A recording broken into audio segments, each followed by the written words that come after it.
Hola, buenas tardes a todos. Continuando con nuestro temario, revisaremos a continuación el tema de linfohistocitosis hemofagocítica. Yo soy R4 de Hematología, Misael Ureño, y esta clase es coordinada por el doctor Johnny Ramos. Es impresionante cómo a lo largo del tiempo ha evolucionado el conocimiento que tenemos sobre esta enfermedad. Esta enfermedad se describió inicialmente en 1939 y era conocida como reticulosis histiocítica medular, que la consideraban como una proliferación neoplásica de los histiocitos. En la actualidad sabemos que esta no es una neoplasia, lo consideramos un síndrome agresivo y potencialmente mortal que es caracterizado por una activación inmunológica excesiva. Esta activación inmunológica excesiva en realidad es una citotoxicidad linfocitaria. Puede afectar a todos los grupos de edad, aunque sabemos que es mucho más frecuente en la población pediátrica, puede ser también congénito o adquirido y bueno, el tratamiento oportuno es crítico para el pronóstico y evolución de esta enfermedad. Históricamente sabemos que existe un retraso en el diagnóstico debido a la rareza y la complejidad que tiene este síndrome. Los autores de esta revisión del Consorcio de Norteamérica de la Histiocitosis también reconocen que en la actualidad hemos mejorado mucho en el reconocimiento de estos pacientes. Sin embargo, esto nos ha llevado al lado contrario, a sobrediagnosticarlo y a equivocarnos en muchos de estos diagnósticos. A lo largo de la clase, evaluaremos las generalidades y lo que tenemos que conocer de este síndrome para nuestra práctica clínica. Comenzaremos con esta terminología, ya que existe mucha confusión al respecto y hay una línea muy delgada entre cada uno de estos términos, y es valioso este conocimiento porque nos permitirá comprender sobre todo por qué algunos pacientes se benefician de la terapia inmunosupresora.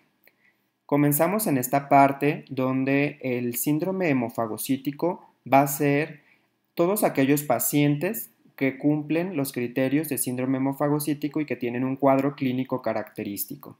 Están englobados en esta imagen.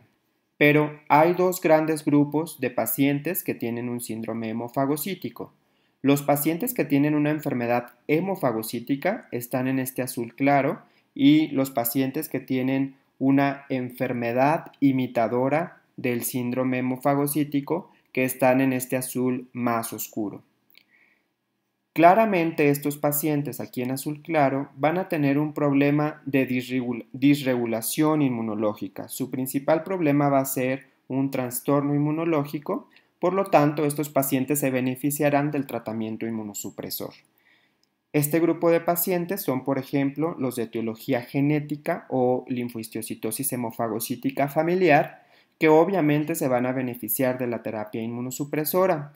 Los pacientes con enfermedades reumatológicas también entran dentro de la enfermedad hemofagocítica, y a este síndrome o a este grupo de pacientes también se le conoce como síndrome de activación macrofágica, específicamente este grupo, y entra dentro de la enfermedad hemofagocítica. Otro grupo de pacientes que entran aquí son los pacientes con un síndrome, con una enfermedad hemofagocítica iatrogénica, que es generalmente causado por terapias de activación inmunitaria o el trasplante.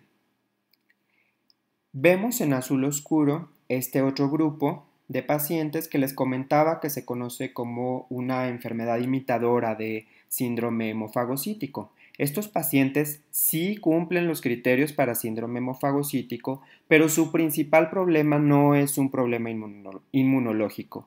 Generalmente tienen otro tipo de causas, que su terapia será completamente diferente a una terapia inmunosupresora.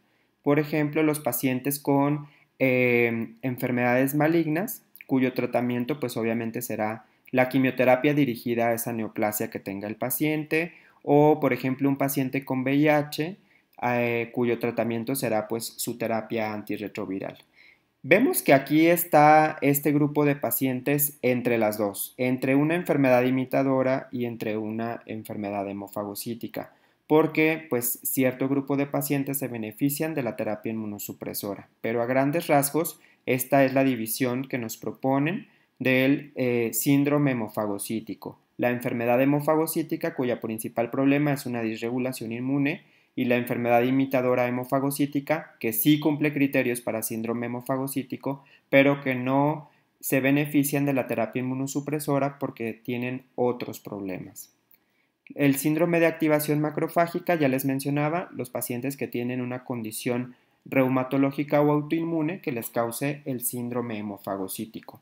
Aprovecho esta diapositiva para mencionarles que no nos recomiendan el uso de síndrome hemofagocítico primario y secundario, ya que esto puede causar mucha confusión, porque los síndromes hemofagocíticos, por ejemplo, primarios, pues necesitan una causa secundaria para activarse. Entonces hay como esta confusión. Por ejemplo, un paciente que tiene síndrome hemofagocítico congénito, pues necesita infectarse, por ejemplo, de virus Epstein-Barr para desarrollar este síndrome. Entonces, por ejemplo, ahí ya no sabríamos si su condición fue primaria, secundaria. Por esta confusión, este grupo de Norteamérica nos recomienda no utilizar este término y mejor entender esta terminología que les acabo de comentar. Ya les mencionaba que la linfohistiocytosis hemofagocítica se presenta principalmente en la población pediátrica. De los niños, los más afectados son los lactantes y tienen una incidencia anual de 1 por cada 800,000 niños. En la población pediátrica no hay una relación diferente en cuanto al género, se presenta igual en hombres y mujeres, 1 a 1. Y bueno, existen muchas diferencias en cuanto a los adultos. En esta imagen que les pongo aquí es un estudio que se realizó a nivel mundial, en el cual participó nuestro país, México, donde describieron las diferentes variabilidades geográficas del síndrome hemofagocítico. Es pues realmente interesante, se estudiaron más de 2.197 pacientes de todos los países. El 50% de estos pacientes eran de Japón, como podemos ver aquí nos reportan el número de casos que aportó cada país, el que más aportó fue Japón, y en este estudio describen que la mediana de edad en el paciente adulto fue los 50 años. A los 50 años fue la mediana de edad en el que se presentaron la mayor cantidad de síndrome hemofagocítico. Y aquí sí hay una diferencia muy importante respecto al género. Se describe una relación hombre-mujer de 7 a 1, o sea que fue 7 veces más frecuente en los hombres, de estos 2.197 casos. Otra diferencia muy interesante es la variabilidad geográfica, que ya les mencionaba, es una característica epidemiológica muy importante que describe este estudio.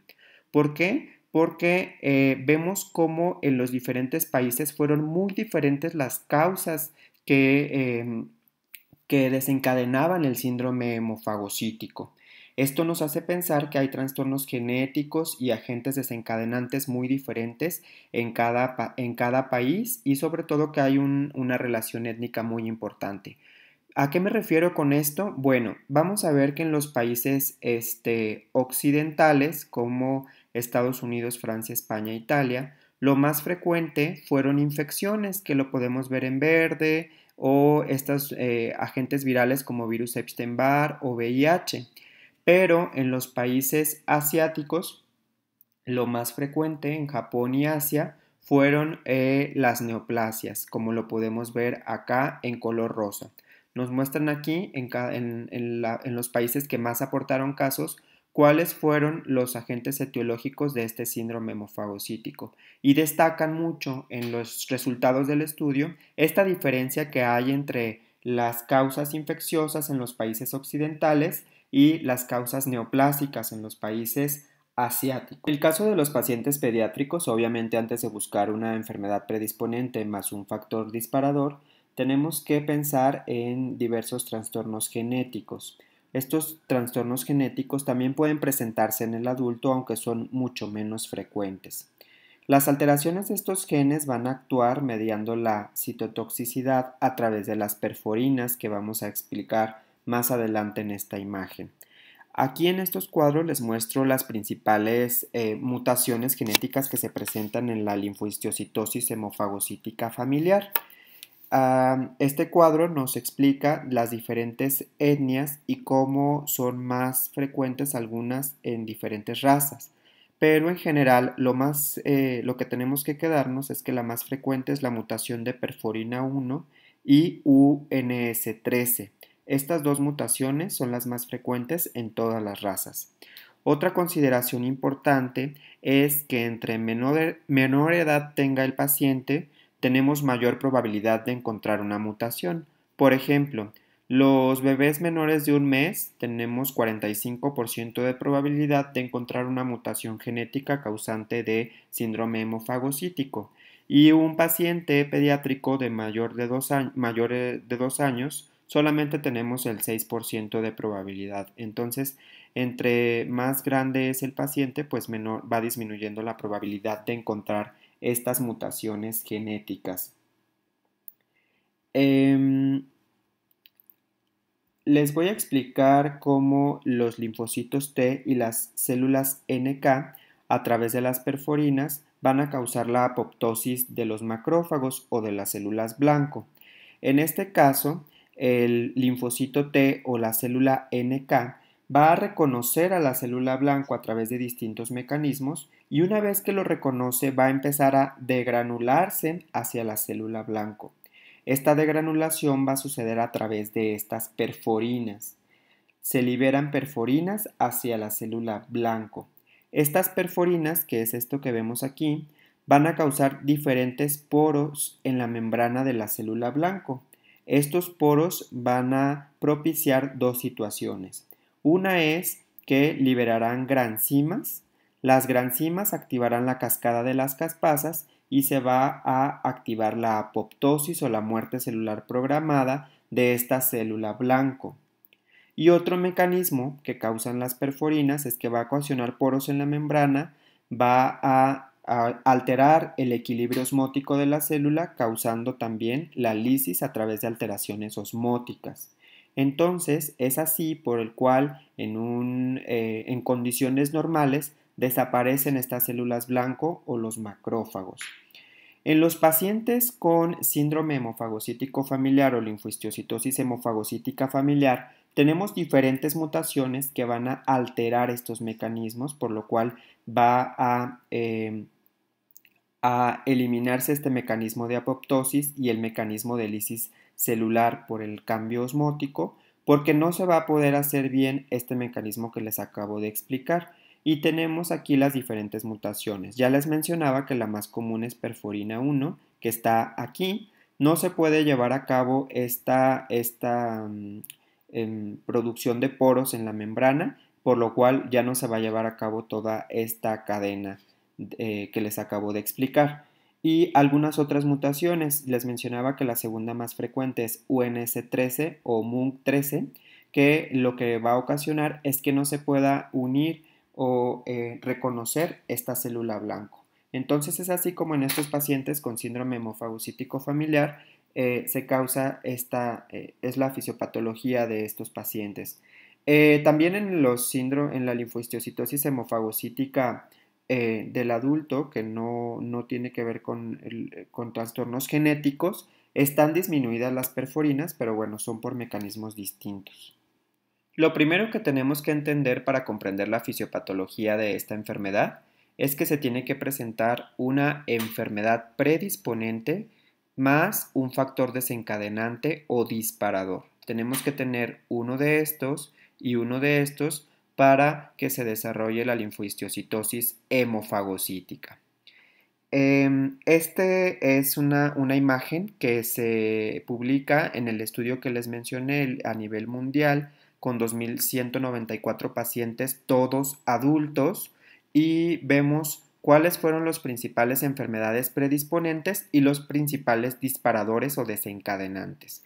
Empezamos acá donde vemos que las principales enfermedades predisponentes son neoplasias hematológicas. Fíjense cómo son más del 50% de la gráfica correspondiente a neoplasias hematológicas, sobre todo linfomas T, linfomas NK nasales o de línea media, paniculitis o linfoma cutáneo T. leucemias, linfoma de Hodgkin, otras neoplasias hematológicas. Entonces, en un paciente que desarrolle linfohistiocytosis hemofagocítica en el adulto, es imprescindible, cuando no tenemos una enfermedad predisponente identificada, buscar una neoplasia hematológica, porque fíjense todo lo que ocupa en la gráfica. Otras neoplasias, sobre todo tumores sólidos como cáncer microcítico de pulmón, ovario, próstata o algunos sarcomas, pueden ser también considerados enfermedades predisponentes. Enfermedades autoinmunes, las dos principales, el lupus, el primero, y la enfermedad de Still. Otras enfermedades autoinmunes como por ejemplo artritis reumatoide, algunas vasculitis o enfermedad inflamatoria intestinal. El trasplante, considerarlo como una enfermedad predisponente, sobre todo el trasplante de médula ósea, aunque también se puede presentar en renal y hepático. El trasplante de médula ósea es el que más está descrito, con una incidencia reportada de 17% en los pacientes trasplantados de cordón umbilical y solamente el 1% en autólogo y halogénico. Entonces, considerarlo en los trasplantes de cordón umbilical y algunas otras factores predisponentes. Y tenemos acá los factores desencadenantes o disparadores. Los principales son los virales y de los virales el más frecuente es el virus de Epstein-Barr. Este sobre todo considerarlo en los pacientes que tengan alguna etiología viral y el VIH que también se describió sobre todo en los pacientes europeos. Citomegalovirus y virus herpes también pueden ser un desencadenante desencadenante viral, perdón. En cuanto a las bacterias, el 38% fueron descritas en este estudio por tuberculosis, Rickettsia, estafilococo y E. coli fueron algunas otras. Importante recordar tuberculosis, sobre todo aquellas tuberculosis que tengan afectación extrapulmonar, pueden ser causantes de esta linfohistiocytosis hemofagocítica. Algunos otros parásitos que son poco frecuentes, en realidad lo primero que tenemos que pensar son etiologías virales y bacterianas y hasta el final estas otras. Los parásitos descritos son Leishmaniasis, Plasmodium o Toxoplasma. Y en los agentes desencadenantes fúngicos, el histoplasma, el más frecuente. Existen algunos disparadores o desencadenantes no infecciosos. Los fármacos, que ya les había mencionado en las primeras diapositivas, que pueden causar síndrome hemofagocítico, son por ejemplo el infliximab, está descrito también la vacuna BCG para tuberculosis y la vacuna anti-influenza, el Etanercept, el Atra que utilizamos para leucemia promielocítica, ciclofosfamida y algunos antirretrovirales. El recambio plasmático también se ha descrito dentro de los factores disparadores de un síndrome hemofagocítico. Entonces, considerar estos fármacos. Las cirugías, sobre todo las más frecuentes descritas, son esplenectomía, cirugía cardíaca y colecistectomía, resecciones hepáticas y en algunos casos el puerperio o el posparto. Quemaduras graves, las vacunas, ya les mencionaba cuáles, la de la influenza y la de la BCG, pueden ser factores desencadenantes o disparadores de una linfohistiocytosis hemofagocítica. Pero para que yo piense en linfohistiocytosis hemofagocítica, pues tengo que tener un desencadenante más un disparador. Yo tengo un paciente con un síndrome hemofagocítico que no sé cuál es la causa, bueno, pues tengo que buscarle una enfermedad predisponente y un factor precipitante o desencadenante. Las dos cosas, uno de estos y uno de estos. No se vale que yo diga que ese paciente tiene una infección por virus de Epstein-Barr y diga que por eso es su síndrome hemofagocítico. Ese es su factor desencadenante o precipitante, pero tenemos que buscar enfermedades predisponentes.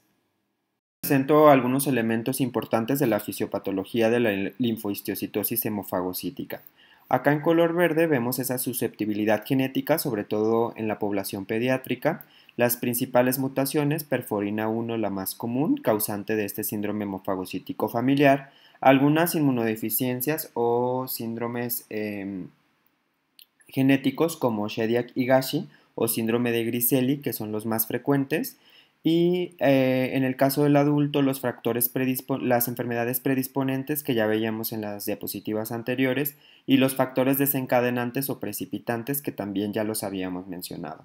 A grandes rasgos, lo que sucede en la linfohistiocytosis hemofagocítica es que hay una hiperactivación de los macrófagos. Estos macrófagos van a secretar una gran cantidad de citocinas, causando una tormenta de citocinas que conducirá a todas estas manifestaciones clínicas, ocasionando un daño tisular severo y conduciendo a falla orgánica múltiple y en muchos casos la muerte. Esto es a grandes rasgos lo que sucede en este síndrome hemofagocítico. Vamos a detallarlo un poco más. Ya les mencionaba para comprender esto que las células NK o los linfocitos T son los encargados de mediar la actividad de los macrófagos a través de las perforinas, las granzimas, caspasas, llevando a este macrófago o a este célula blanco a la apoptosis. Pero en el síndrome hemofagocítico, pues este mecanismo de eliminación de los macrófagos está alterado, por lo cual estos macrófagos van a ser unos macrófagos supervivientes que van a tener una gran actividad o una gran secreción de citocinas. Estas citocinas principalmente van a ser interleucina 1, interleucina 6, factor de necrosis tumoral alfa, así como interleucina 18 e interleucina 12. La interleucina 18 y la interleucina 12 tienen una gran actividad a través de los linfocitos T. Estos linfocitos T, al ser activados por estas interleucinas, van a secretar interferón gamma. Este interferón gamma va a ocasionar todavía más activación de estos macrófagos. Estos macrófagos, este círculo es un círculo vicioso que es difícil de romper sin ningún tratamiento. Otra de las situaciones causadas por los macrófagos es que estos macrófagos tienen una alta actividad hemofagocítica, empiezan a fagocitar a las células sanguíneas del huésped y podemos encontrar hemofagocitosis en cualquier órgano donde estén presentes los macrófagos, principalmente en la médula ósea, ganglios linfáticos, vaso o hígado. Pero en cualquier otro órgano, como en la piel, por ejemplo, o algunos otros donde están presentes los macrófagos, lo podemos encontrar. Aquí tenemos también mencionada la ferritina. Recordemos que la ferritina es el almacenamiento del hierro y que esta ferritina está almacenada dentro de los macrófagos. En el caso de la linfohistiocytosis hemofagocítica, hay una alta producción de interleucina 6. La interleucina 6, a través de la hepcidina y la ferroportina, va a ocasionar que esta ferritina que está almacenada dentro de los macrófagos salga y sea expulsada del macrófago. Por eso una de las principales características dentro del espectro paraclínico de esta enfermedad es una elevación muy importante de la ferritina. Algunas otras formas en las cuales hay una hiperactivación de los macrófagos es a través de esta estimulación que se da por los receptores Toll-like, que son estimulados o que son activados a través de diversas infecciones, sobre todo infecciones virales, bacterianas o en el caso de algunos hongos. Se han hecho experimentos en ratones donde se ha visto que los ratoncitos que estimulan que hay una hiperestimulación de este receptor desarrollan un síndrome hemofagocítico, describiendo así pues la importancia de este receptor también. En la parte de abajo observamos una célula presentadora de antígeno, por ejemplo una célula dendrítica. La función de esta célula en condiciones normales, pues obviamente será presentar el antígeno hacia los linfocitos T y una vez que se presenta este antígeno, pues el linfocito T va a desencadenar todos esos mecanismos que ya les había mencionado a través de las perforinas para poder eliminar esta célula dendrítica. Sin embargo, en la linfohistiocytosis hemofagocítica, este mecanismo está también alterado, por lo cual hay una hiperactivación de estas células y esto perpetúa aún más la producción de citocinas. En esta imagen se resumen las principales manifestaciones clínicas en el adulto en la linfohistiocytosis hemofagocítica. El 80% de los pacientes van a presentar citopenias al diagnóstico. Lo más frecuente es anemia y trombocitopenia. Está descrito un nivel de hemoglobina media, una mediana de hemoglobina al diagnóstico de 7 y una mediana de plaquetas al diagnóstico de 69,000 plaquetas. Generalmente son citopenias moderadas. La ferritina es otro dato importante dentro del cuadro, dentro de las manifestaciones clínicas del síndrome hemofagocítico. Se ha descrito una mediana de ferritina al diagnóstico de más de 2,900 y una ferritina de más de 10,000 tiene muy alta sensibilidad y especificidad. Está descrita una sensibilidad de más del 90% y una especificidad de más del 96% en los pacientes que tengan más de 10,000 de ferritina, obviamente en el contexto clínico adecuado. También es importante considerar que una ferritina baja no nos descarta el diagnóstico de linfohistiocytosis hemofagocítica. Sobre todo, se ha descrito pacientes que no elevan tanto la ferritina en estas linfohistiocytosis hemofagocíticas familiares o por trastornos genéticos. Otra de las manifestaciones clínicas es la colestasis intrahepática o la hepatitis. Generalmente estos pacientes van a elevar las enzimas hepáticas. La más sensible es la GGT, tiene una sensibilidad de más del 80%, ya que en el síndrome hemofagocítico hay una infiltración del tracto biliar por linfocitos y macrófagos y esto va a ocasionar una elevación importante en la GGT. También puede estar elevada la DHL, las bilirrubinas, el dímero D y el paciente puede cumplir criterios diagnósticos de coagulación intravascular diseminada. La hipertrigliceridemia se asocia también a falla hepática aguda en estos pacientes. Otro de las manifestaciones clínicas importantes son las manifestaciones neurológicas que se presentan hasta en un tercio de los pacientes. Principalmente está descrito convulsiones, encefalitis, ataxia y neuropatía periférica por infiltración difusa de los macrófagos a nivel de los plexos nerviosos. También está descrito el síndrome de distrés respiratorio del adulto que puede ocasionar derrames pleurales y generalmente esto es en el contexto de alguna infección a nivel pulmonar. Otra de las manifestaciones descritas es la falla renal. La falla renal sobre todo se ha asociado a síndrome de secreción inadecuada de vasopresina que pueden presentar estos pacientes. Las manifestaciones cutáneas también son parte importante del cuadro clínico. Se ha descrito petequias, púrpura, rash, edema y algunos reportes de casos de eritrodermia en el contexto de linfohistiocytosis hemofagocítica. En el caso de los pacientes adultos, sobre todo relacionado a cuando tenemos esta enfermedad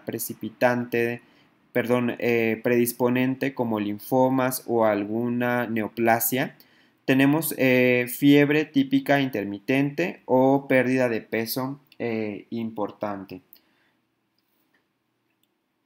También como parte interesante del cuadro clínico está descrito varias disautonomías que pueden ocasionar hipotensión severa con disregulaciones autonómicas y estos pacientes generalmente no van a responder a vasopresores. En el 2004 fueron restablecidos los criterios diagnósticos de linfohistiocytosis hemofagocítica en este estudio HLH 2004. Se describieron 8 criterios diagnósticos que podemos ver aquí en el cuadro y tenemos que tener 5 de ellos para establecer este diagnóstico. Fiebre, esplenomegalia, visitopenia, hipertrigliceridemia o hipofibrinogenemia, hemofagocitosis, ferritina elevada, disminución de la actividad de células NK y aumento del receptor alfa de interleucina 2 soluble que se mide a través de CD25 por citometría de flujo. Al cumplir 5 de estos criterios podemos ya establecer este diagnóstico. Observamos en el estudio las frecuencias de presentaciones de cada una de estas manifestaciones. La más frecuente en este estudio fue descrita como la fiebre, visitopenia, hipertrigliceridemia o hipofibrinogenemia, así como ferritina elevada y la elevación del receptor alfa de interleucina 2 soluble. En el 2016 fue aprobada esta escala, la escala H-score, para integrar el diagnóstico de linfohistiocytosis hemofagocítica. Realmente es un esfuerzo muy admirable por concluir objetivamente y ayudarnos a diagnosticar esta enfermedad. Esta escala toma en cuenta estos aspectos que les pongo en esta imagen. Si el paciente tiene alguna condición de inmunosupresión, la temperatura en la cual se registra la temperatura del paciente, si el paciente tiene hepato o esplenomegalia, si el paciente tiene una citopenia, dos citopenias o pancitopenia, el nivel de ferritina que tenga el paciente, el nivel de triglicéridos, fibrinógeno, el nivel de AST o la presencia de hemofagocitosis en médula ósea. Cada una de estas manifestaciones se le da una puntuación de acuerdo a varios cálculos algorítmicos que se desarrollaron para esta escala. Entonces, de acuerdo al puntaje que tengamos, tenemos la probabilidad de tener un síndrome hemofagocítico. Y en esta imagen de este lado, de su lado izquierdo, se describe esta probabilidad. Si nosotros en esta escala tenemos 90 puntos, tenemos menos de 1% de probabilidad de estar ante una linfohistiocytosis hemofagocítica. Pero, por ejemplo, si tenemos 250 puntos, nuestra probabilidad de este diagnóstico es mayor a 99%. Todo esto se realizó de acuerdo a algoritmos de las presentaciones clínicas de los diferentes estudios que se tienen de síndrome hemofagocítico. Existen diferentes aplicaciones en línea que realmente es muy fácil y nos facilita mucho el trabajo para desarrollar esta escala, donde ya nos dan la puntuación de nuestro paciente y nos dan la probabilidad que tenemos de tener este diagnóstico. Por ejemplo, si tuviéramos 219 puntos, tendríamos una probabilidad de 93 a 96% de tener el diagnóstico de linfohistiocytosis hemofagocítica. Entonces es una herramienta sumamente valiosa para poder integrar objetivamente con porcentaje de probabilidad el diagnóstico, este probable diagnóstico. Esta escala fue directamente comparada con los criterios diagnósticos que les mencioné del estudio HLH 2004, donde tendríamos que tener 5 criterios de 8. Fue la que les mencioné al principio. Pues fue directamente comparada la escala con sensibilidad y especificidad y demostró que tenía esta escala H-score mayor sensibilidad y especificidad respecto a los criterios diagnósticos de HLH, y lo podemos ver aquí en esta imagen. Describieron que esta escala tiene una sensibilidad en los niños de 100% y una especificidad del 80% en los niños, y también fue aprobada en los adultos. En los adultos tiene una sensibilidad de 90% y una especificidad de 79%. Esto es al diagnóstico, esto es al inicio de la presentación, se calculó la escala y se demostraron estas muy buenas sensibilidades y especificidades para la escala. Sin embargo, cuando se hicieron las escalas después del inicio de la presentación, o sea, durante la evolución de la enfermedad, volvieron a calcular la escala. La sensibilidad en los niños se conservó al 100%, la especificidad también es buena de 88%, pero en los adultos disminuyó bastante, de 85 y 88% en el adulto. Por lo tanto, se concluyó que en los niños esta escala de H-score se puede aplicar en cualquier punto de la evolución de la enfermedad, pero en los adultos se debe hacer solamente al inicio de la presentación del diagnóstico del paciente. Todo paciente con sospecha de síndrome hemofagocítico debe tener un aspirado de médula ósea y una biopsia de hueso. Sin embargo, encontrar hemofagocitosis en la médula ósea no es patognomónico de síndrome hemofagocítico y no tiene ninguna sensibilidad ni ninguna especificidad si no tenemos el entorno clínico adecuado. Por ejemplo, en este estudio se estudiaron 78 aspirados de médula ósea que tenían hemofagocitosis. De estos 78 pacientes, solamente 40 llegaron a un diagnóstico final de síndrome hemofagocítico y 38 no cumplieron criterios de síndrome hemofagocítico. Entonces, como podemos ver, casi es 50 y 50% de probabilidad de tener o no el síndrome. En realidad, encontrar hemofagocitos en médula ósea debemos de tener muy claro que no tiene ninguna sensibilidad ni ninguna especificidad de este diagnóstico mientras no cumplamos todos los demás criterios.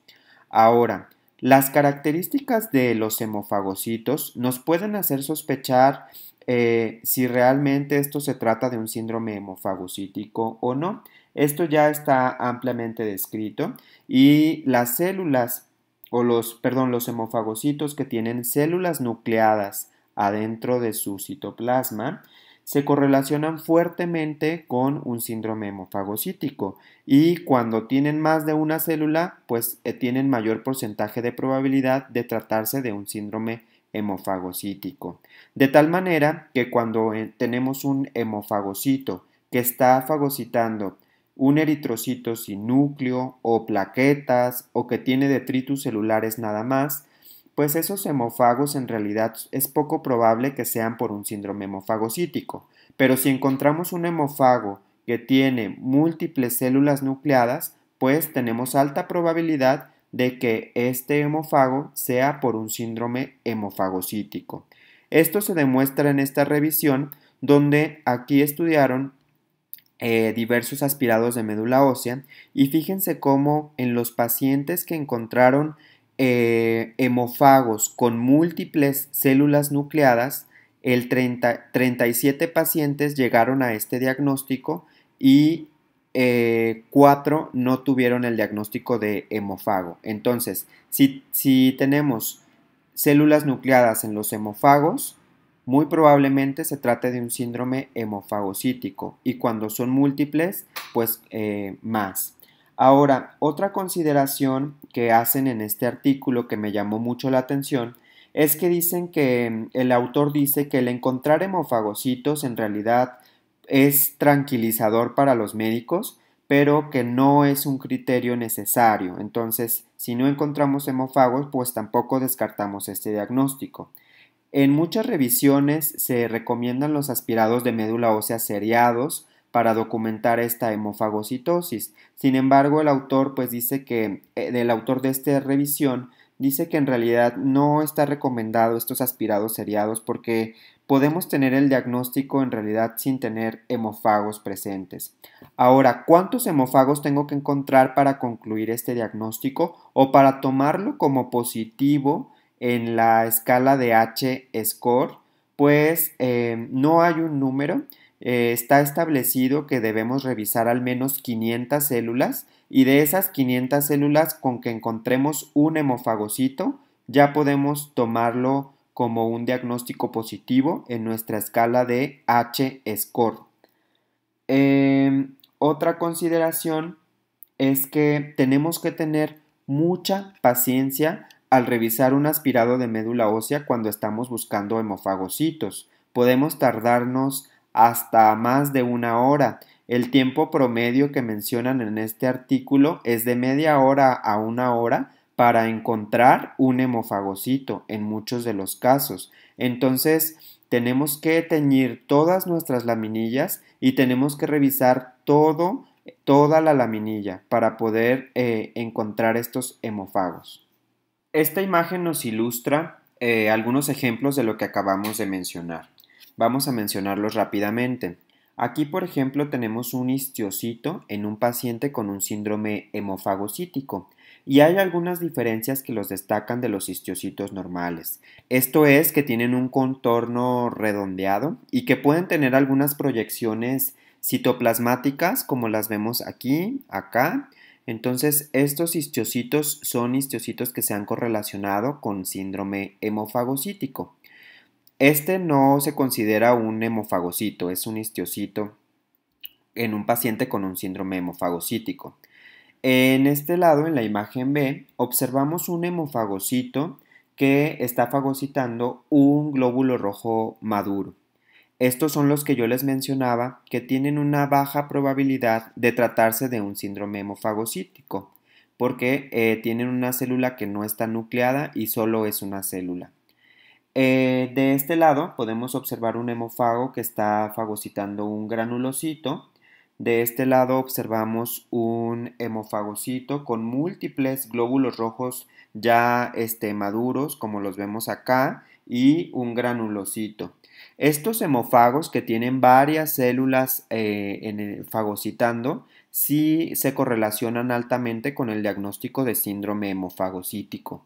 También este que vemos acá es un hemofago que está fagocitando dos eritroblastos nucleados y tiene alta correlación con el diagnóstico de síndrome hemofagocítico. Y pues no se diga este muy bonito lleno de granulocitos, pues también tiene una alta correlación con diagnóstico de síndrome hemofagocítico.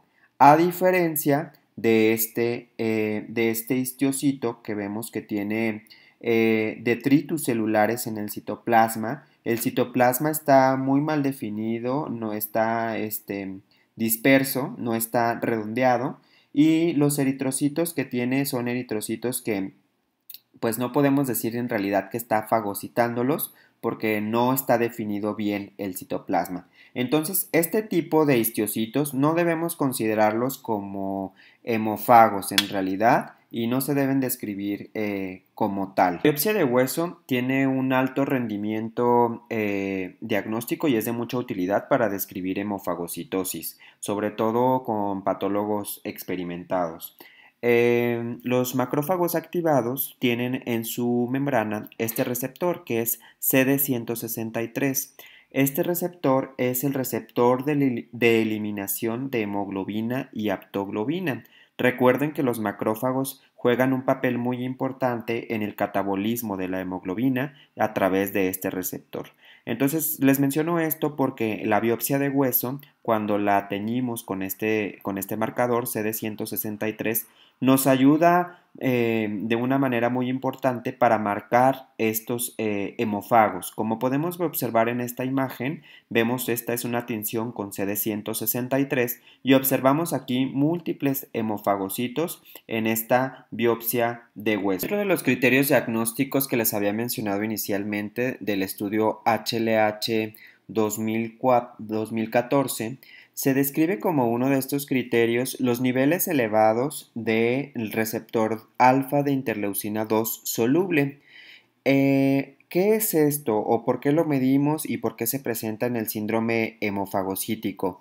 Bueno, les recuerdo esta imagen que vimos en la fisiopatología de esta enfermedad y el receptor alfa de interleucina 2 soluble es este que vemos aquí. Este es un receptor que se expresa es un receptor de interleucina 2 precisamente, que va a actuar como un factor de crecimiento para la célula P. Al tener una hiperactivación de los macrófagos, recordemos que estos macrófagos van a sintetizar o a expresar interleucina 18, interleucina 12. Esto va a activar a los linfocitos T y estos linfocitos T a su vez van a expresar este receptor alfa de interleucina 2 soluble.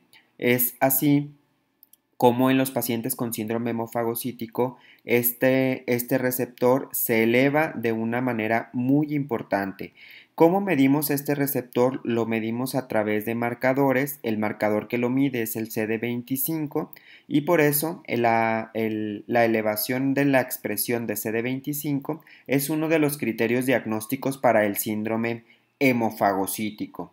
Ahora, esta medición de este receptor alfa de interleucina 2 soluble o de CD25 es muy sensible y muy específica, tiene una sensibilidad de 97% y una especificidad casi del 100%. Como vemos en este estudio, vemos acá cómo comparan los niveles de el receptor alfa de interleucina 2 soluble contra la ferritina.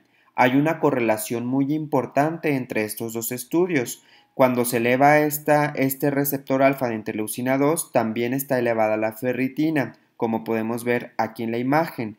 En la imagen comparan pacientes que no tienen síndrome hemofagocítico, que tienen algunas otras condiciones inflamatorias, como sepsis, enfermedades autoinmunes o leucemias y linfomas, y de este lado lo hacen de la misma forma. Y acá están los niveles de receptor de interleucina 2. Vemos cómo los pacientes con síndrome hemofagocítico, prácticamente todos tuvieron un nivel de receptor alfa de interleucina 2 soluble mayor de 2400 con diagnóstico de síndrome hemofagocítico. Y los otros pacientes, pues fue muy raro que tuvieran más de 2400 de este receptor. Casi todos tenían por debajo de estos niveles. Sin embargo, en la ferritina vemos cómo los pacientes con síndrome hemofagocítico, la mayoría tenían una ferritina por arriba de 10,000, pero vemos cómo los pacientes con otras enfermedades o otras condiciones inflamatorias también tuvieron ferritinas elevadas. Entonces, tiene una mayor especificidad el receptor alfa de interleucina 2 soluble y una mayor sensibilidad también en este caso, aunque obviamente pues los dos son criterios del diagnóstico de síndrome hemofagocítico. Lo que les quería mencionar es que los niveles del receptor alfa de interleucina 2 soluble están mucho más elevados de una forma muy impresionante cuando estamos ante un síndrome hemofagocítico por un linfoma T, porque pues esta es una molécula de expresión por el linfocito T. Entonces, al haber una neoplasia, obviamente, en el caso de los linfomas T, pues vamos a tener un receptor alfa de interleucina 2 soluble mucho más elevado. Y les puse aquí también el CD25 porque creo que no lo aclaré lo suficiente. El CD25 es el marcador por el cual podemos medir este receptor alfa de interleucina 2 soluble. O sea, prácticamente es lo mismo. Una vez realizado el diagnóstico de síndrome hemofagocítico o linfohistiocytosis hemofagocítica, lo siguiente a realizar en el caso de los niños, tenemos que buscar la misma mutación en los hermanitos y mandar estudios de HLA en búsqueda de un trasplante. En el caso del paciente adulto, el siguiente paso a realizar después de establecer el diagnóstico es establecer si este paciente está clínicamente estable y si puede esperar a que nosotros realicemos todo el protocolo que tenemos que hacer. ¿Cómo vamos a definir si un paciente con síndrome hemofagocítico está estable o no? Bueno, hay algunas consideraciones. Se considera un paciente inestable cuando obviamente tenemos una afección cardiovascular, que el paciente esté chocado. Se considera inestable cuando el paciente tenga falla renal o síndrome de secreción inadecuada de vasopresina. Se considera un paciente inestable o deteriorado cuando el paciente tenga falla hepática aguda o cuando tenga manifestaciones neurológicas.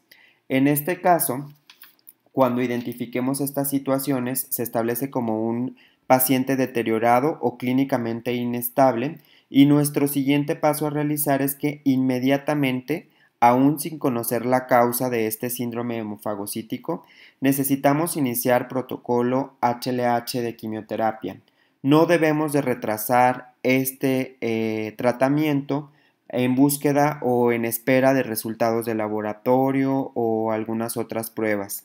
Las nuevas guías de la Sociedad del Histiocyto son muy incisivas en este punto. No retrasar el tratamiento de los pacientes, incluso si no tenemos una causa del síndrome hemofagocítico, si tiene cualquiera de las condiciones que ya les mencioné para considerarlo un paciente inestable. En el caso de que nuestro paciente sea estable, que no tenga ninguna de las afecciones que ya les mencioné, que no esté chocado, que no tenga falla renal, que no tenga falla hepática y que no tenga manifestaciones neurológicas, entonces tenemos tiempo de identificar ese factor predisponente y ese agente precipitante que nos están ocasionando la linfohistiocytosis hemofagocítica. Las infecciones son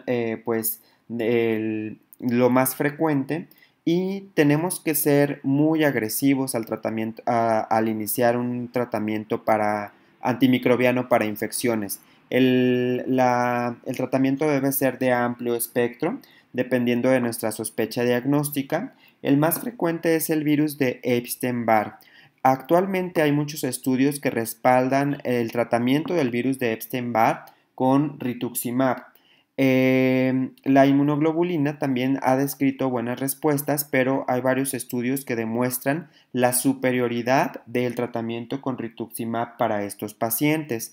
Este tratamiento con rituximab es a una dosis de 375 miligramos por metro cuadrado de superficie corporal, una dosis semanal por 4 dosis, en el caso que se identifique virus de Epstein-Barr, que ya ha demostrado superioridad respecto a la inmunoglobulina, aunque obviamente pues la inmunoglobulina sigue siendo un tratamiento útil.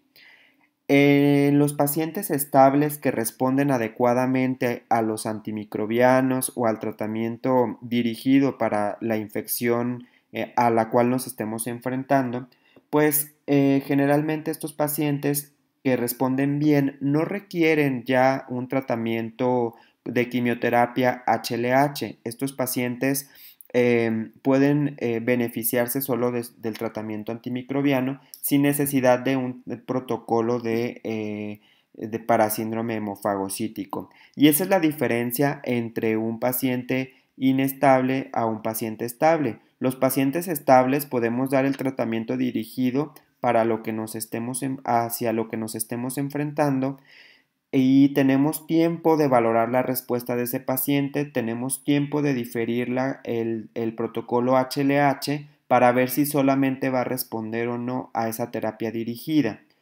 En el caso de que, por ejemplo, un paciente infectado que tenga síndrome hemofagocítico y ya tenga 48 horas de tratamiento antimicrobiano y vemos que ese paciente va empeorando clínicamente, que los factores de inflamación van aumentando, pues tendremos que iniciar también el protocolo HLH.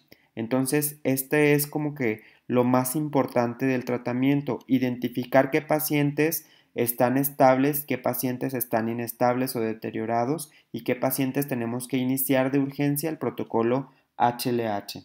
En el caso de los pacientes reumatológicos que se encuentran estables, pues en estos pacientes podemos iniciar inmunosupresión de inicio e inmunoglobulina, dosis altas de esteroide, sin necesidad de iniciar un protocolo HLH tampoco. Podemos evaluar la respuesta. Si la evolución del paciente es favorable, pues quizá nunca necesitemos iniciar el tratamiento de quimioterapia.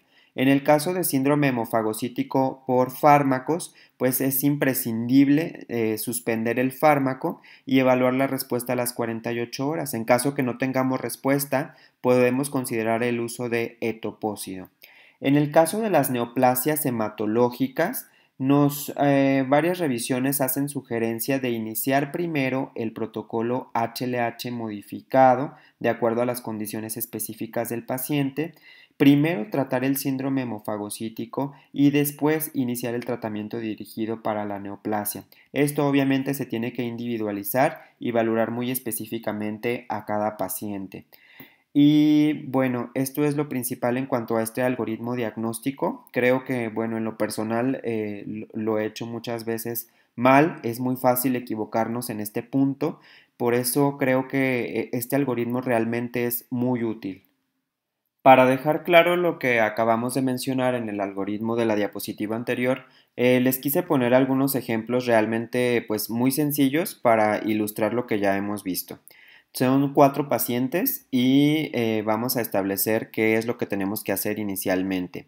En el paciente 1 es un paciente que se encuentra estable, no está chocado, no tiene falla renal, no tiene falla hepática y no tiene manifestaciones neurológicas.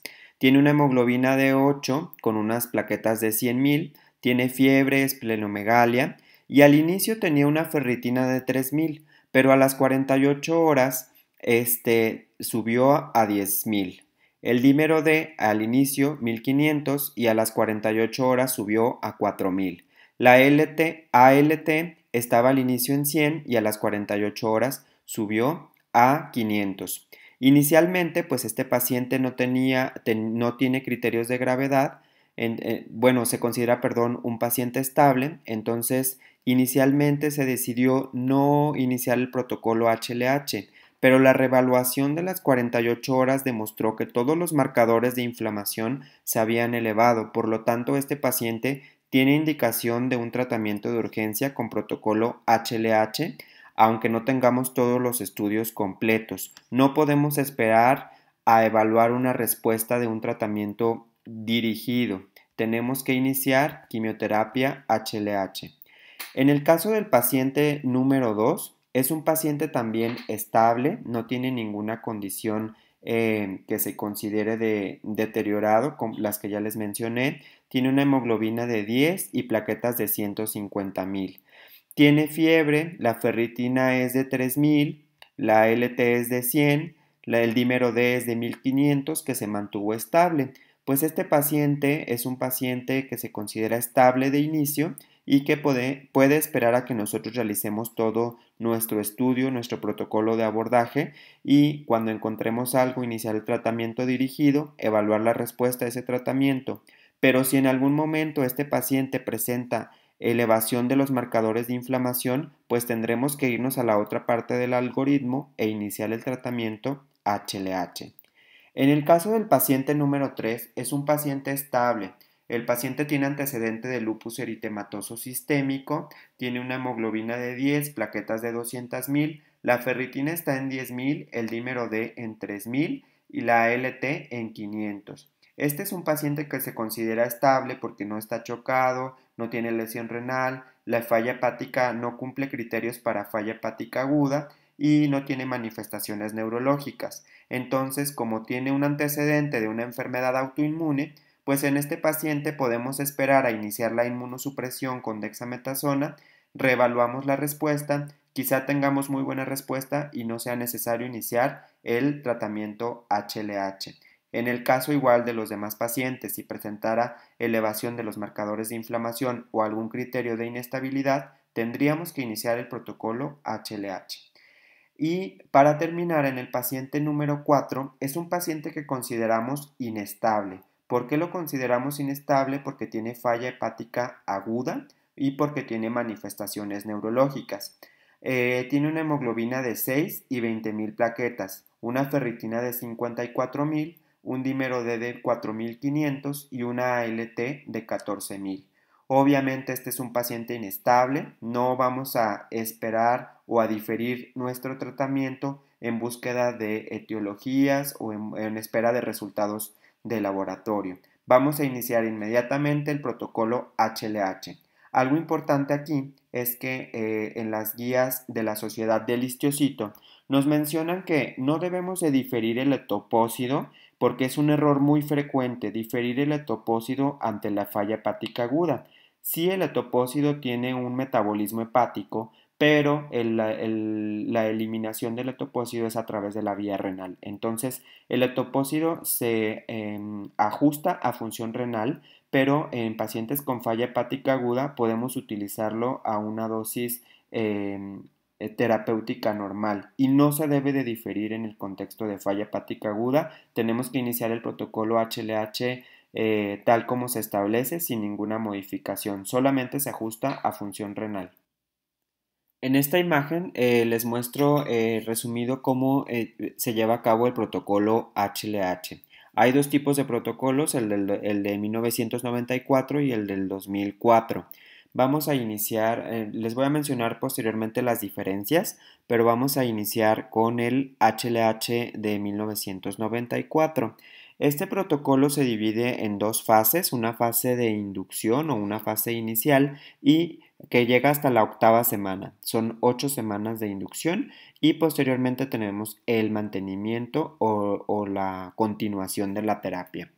Se basa básicamente en esteroide, es una dosis de esteroide de dexametasona porque es el que tiene mejor penetrancia hacia la barrera hematoencefálica y son dosis en disminución de dexametasona, como podemos ver en la imagen, y en combinación con etopósido. el etopósido es a una dosis de 150 miligramos 2 veces por semana las primeras 2 semanas. Después de las primeras 2 semanas, aquí podemos ver dos triangulitos, después de las primeras 2 semanas es cada semana, desde la semana 3 hasta la semana 8. Esta es la terapia de inducción del protocolo HLH de 1994. Las punciones lumbares se deben de realizar una vez que el paciente ha mejorado la coagulopatía, que no tiene trombocitopenia, se debe de realizar en la semana 3 de este protocolo. Si identificamos afección del sistema nervioso central por pleocitosis, que es lo más común, entonces estaría indicado iniciar terapia intratecal seriada con metrotexate y esteroide. Y, esta terapia debe continuar hasta que se negativice el líquido cefalorraquídeo, hasta que ya no tengamos pleocitosis. Una semana después de negativizar este líquido, debe de continuar la terapia intratecal.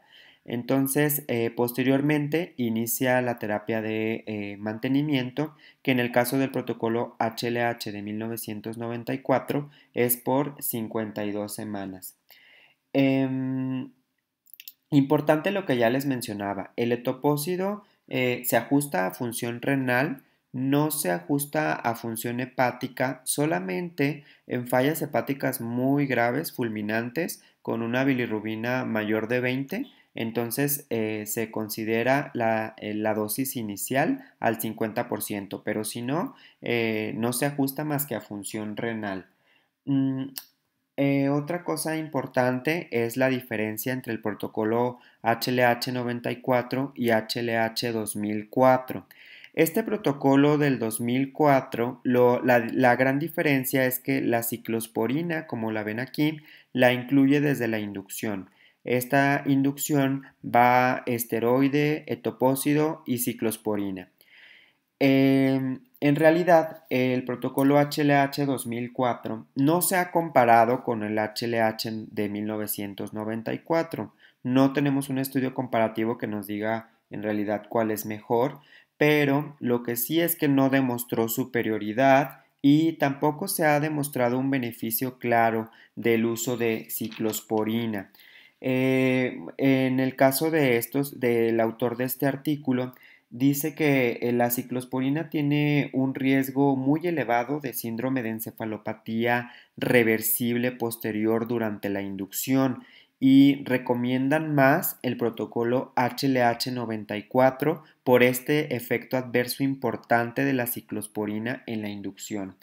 Este síndrome de encefalopatía reversible posterior causado por la ciclosporina se caracteriza por dolor de cabeza, alteraciones visuales, alteraciones de la conciencia y convulsiones. Entonces, un paciente que lo tengamos durante la inducción con ciclosporina, en el caso del protocolo HLH 2004, que tenga cualquiera de estas alteraciones, dolor de cabeza, alteraciones visuales, alteraciones de la conciencia o convulsiones, tenemos que suspender la ciclosporina inmediatamente porque pues este efecto puede ser potencialmente mortal. No se ha demostrado tampoco un beneficio pues muy claro de la ciclosporina, entonces pues muchos autores siguen recomendando el protocolo HLH-94. Otra diferencia de estos dos protocolos es que el protocolo del 2004 reduce el mantenimiento a 40 semanas, como pueden ver aquí, y en el caso del 94 es a 52 semanas. Entonces, bueno, pues hay que tomar esto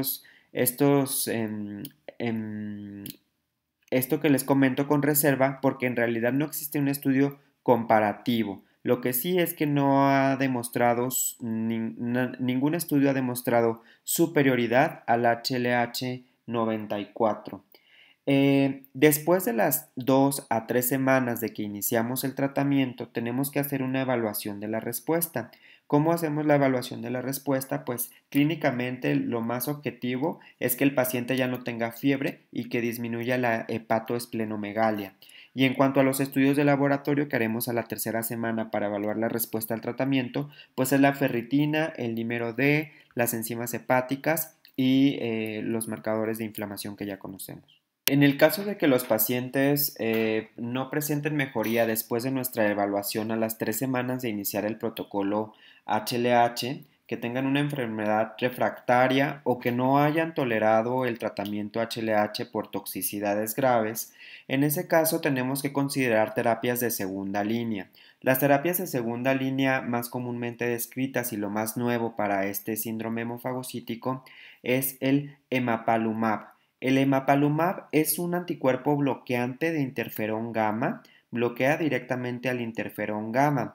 Como les puse este cuadro de la fisiopatología que vimos al inicio y les mencionaba yo de este círculo vicioso entre el macrófago que estimulaba al linfocito T y que el linfocito T a través del interferón alfa volvía a activar el macrófago, es un macrófago hiperactivado.